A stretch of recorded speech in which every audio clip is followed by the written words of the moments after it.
બધા હોય છે બાથરૂમ સિંગર, હું રસોડા સિંગર છું.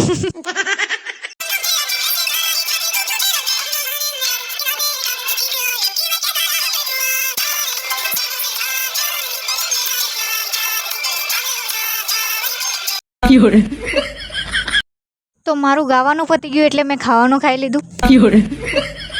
પછી ફટાફટ કપડાં ધોઈને સુકાવી દીધા. પાર્સલવાળાનો કોલ આવ્યો. મારી ફ્રેન્ડે પાર્સલ મંગાવ્યું હતું મારા પર, એની ભાંજો માટે. તે લેવા જઈએ આપણે. સાલી કોલ બી નહીં ઉચકતી હતી એટલે મેં ગુસ્સામાં હતી. પછી પાર્સલ લઈને હું આવી ગઈ ઘરે ને એમાંથી બહુ જ ક્યુટ પિંક કલરનું ફ્રોક નીકળ્યું છે. 1 મિનિટ બતાવું તમને. ત્યાં અંદર સરખું દેખાતે નહીં એટલે બહાર લઈને આવી ગઈ. એટલું ક્યુટ છે ને, એને પહેરીને પેલું તો પ્રિન્સેસ જાણે જ લાગશે. પછી એ ફ્રોક લેવા આવી હતી તો પાયું એ મારા માટે સમોસા મૂકેલા. વાહ, આવી ફ્રેન્ડ હોય જાય આવી. એક તો મસ્ત ગરમ ગરમ હતા અને ટેસ્ટી બી બહુ જ હતા.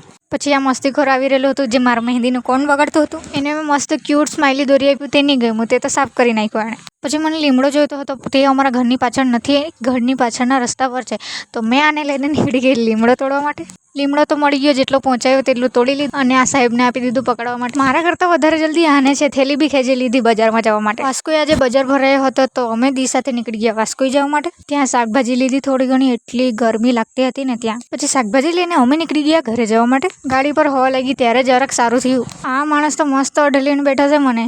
પછી પાણીપુરી જાણે ખાવાની ઈચ્છા થઈ ગઈ તો પાણીપુરી ખાઈ લીધી. આ મારું છોટા ડોન બી ખાય છે જો. પછી તે ખાઈને અમે નીકળી ગયા ઘરે જવા માટે. પછી ઘરે ઉતરી એટલે તો મમ્મીએ મને દુકાને મોકલી દીધી. ત્યાંથી સામાન લઈને આવી તો મારે હજુ ટાંકી ભરવાની યાદ આવી ગઈ તો ટાંકી ભરવા ગઈ. ટાંકી ભરાય છે એટલી વાર મેં થોડું ચમકાઈ લઉં. પિમ્પલ બહુ થઈ ગયા હતા એટલે લગાના પડતા હે યાર. તો મળીએ કાલે, બાય.